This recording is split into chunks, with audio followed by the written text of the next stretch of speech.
Кати Пери летяла в космоса с граждански полет, докато ние тук посрещнахме идеологическата промяна, според премиера Желязков, а именно пребоядисания изтребител F-16 на Том Круз от първия филм Топ Гън през 1986 година.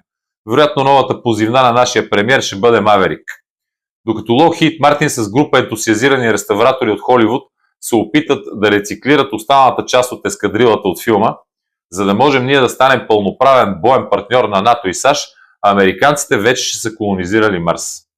Шегата на страна. Прекалено е тъжно, за да е смешно. И от нашите мигове нищо не става.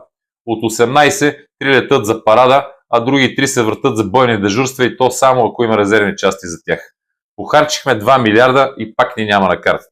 С тези пари можехме да модернизираме нашите заводи и до сега си произвеждаме наше оръжие и муниции.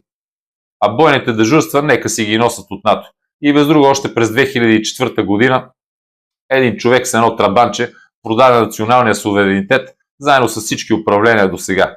Докато не спрем да слугуваме на чужди интереси, които източват нашите капитали и не се отървеме от корумпирания политически елит, не можем да се надяваме на модерно ПВО, камо ли на изтребители 6-то поколение.